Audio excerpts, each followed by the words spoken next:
Après avoir réalisé et respecté les mensurations de la canine supérieure, on va commencer par nommer les faces. Donc la face vestibulaire contre la face palatine.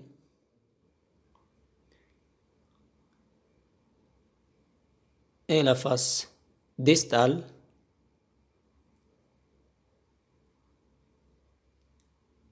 contre la face mésiale. Et puis, on va passer à schématiser les faces. Donc, on commence par la face vestibulaire. On dessine toujours le collet sous forme d'un demi-cercle.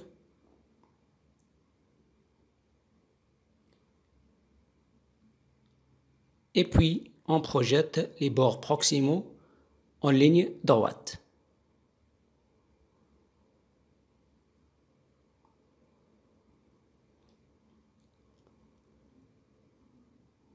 Après, on va désigner la localisation de notre apex. Et on dessine le bord mésial de la racine en ligne courbe légèrement inclinée.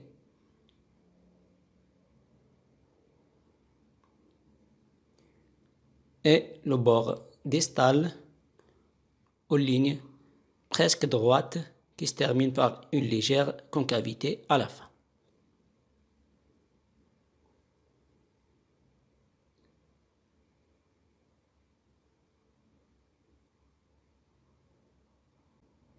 Puis on passe à la face palatine, donc on laisse un quart de la hauteur coronaire et on dessine le collet sous forme d'un demi-cercle toujours.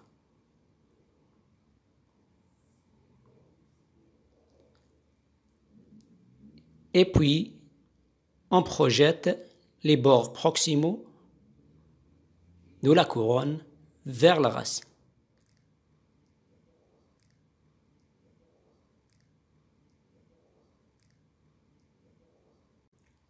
Ensuite, on va désigner la localisation de notre apex et puis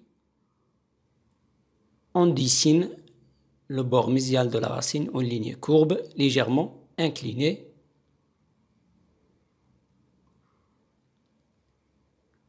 Et le bord distal aux lignes presque droites qui se termine par une légère concavité à la fin. Et puis, on va biseauter d'abord en respectant les schémas.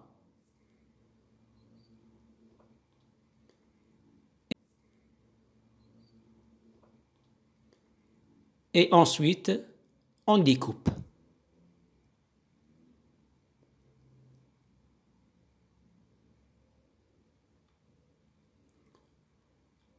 On essaie de s'approcher des limites de nos schémas tout doucement, en laissant une distance de sécurité de 1 mm à peu près. On fait la même chose de l'autre côté, donc on va biseauter.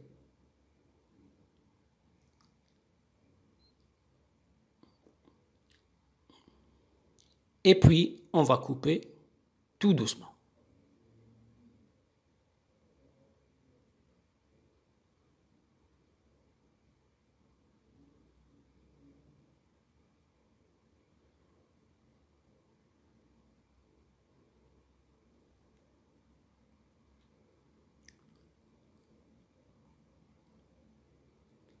À la fin, on aura la silhouette de la face palatine et la face vestibulaire.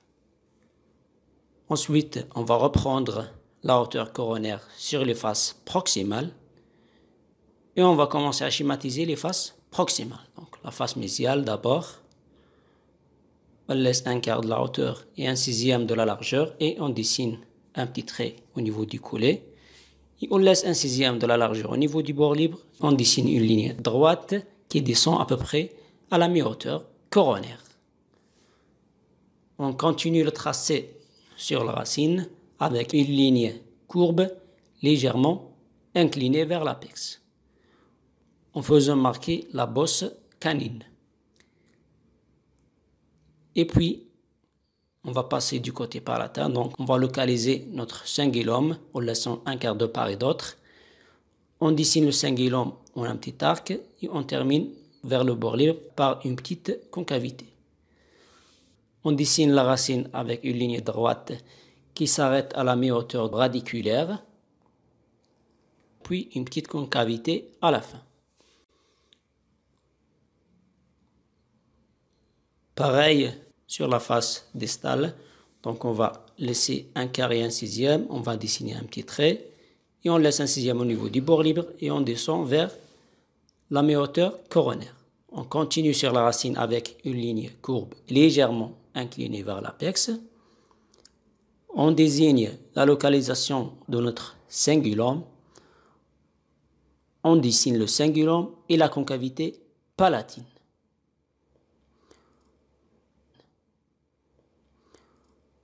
On dessine la racine avec une ligne droite qui s'arrête à la mi-hauteur radiculaire et puis une légère concavité. Et voilà le schéma des faces proximales. Après, on va couper d'abord sur le bord libre et puis sur la partie cervicale et radiculaire. Donc, on va biseauter d'abord.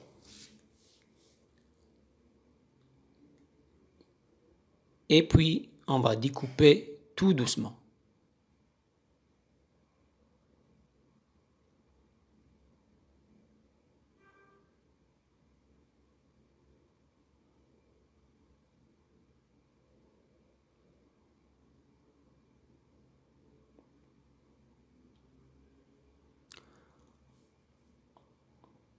On passe sur le côté palatin. Donc, on va biseauter.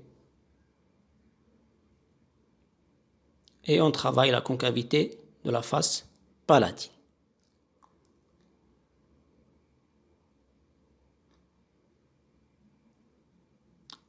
On descend au niveau du cingulum et au niveau de la racine. Donc, on biseaute.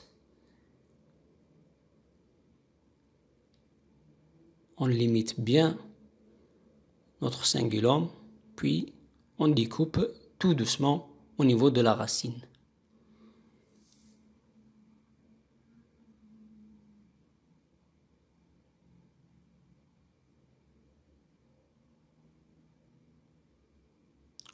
On efface un peu notre cingulum. On travaille bien la concavité palatine. On nettoie bien les poches.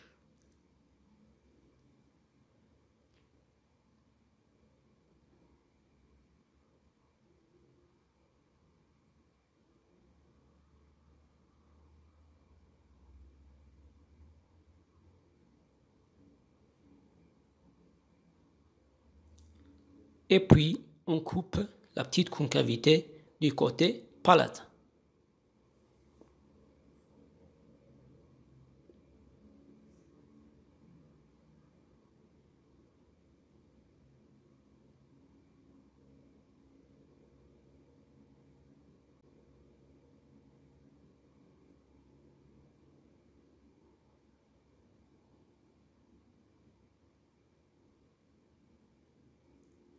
Après, on va passer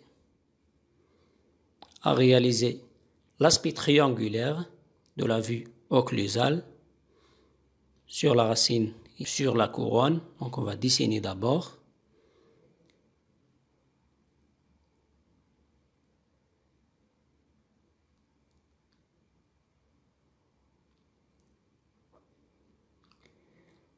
Et puis, on coupe tout doucement.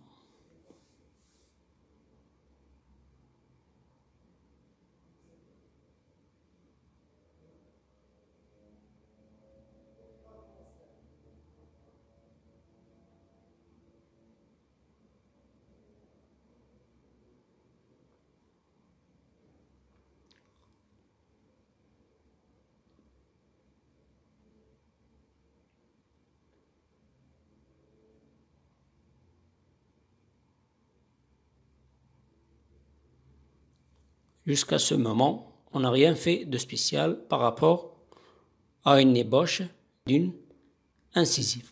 Donc, on commence par réaliser les mêmes étapes d'une ébauche d'une incisive et à la fin, on va réaliser ce qui caractérise la canine. Donc, ça sera la pointe canine et l'arête axiale du côté vestibulaire. Donc voilà, c'est une ébauche qui ressemble à celle d'une incisive.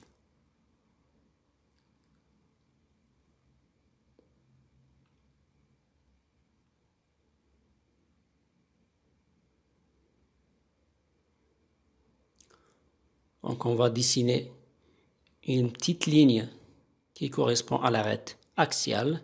C'est une ligne imaginaire. Et puis, on va travailler les deux versants de cette arête axiale.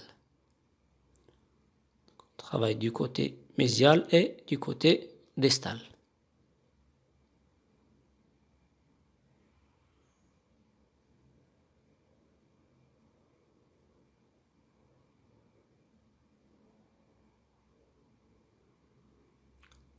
Après, on va réaliser la pointe canine.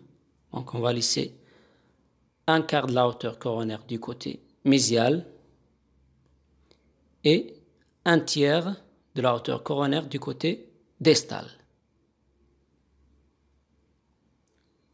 Et on coupe les deux angles. Bien sûr, l'angle distal est plus long que l'angle mésial parce que la pointe elle est déportée du côté mésial. On travaille tout doucement.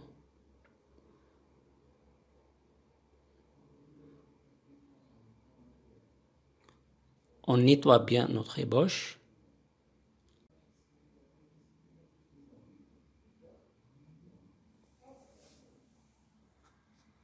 Et voilà l'ébauche d'une canine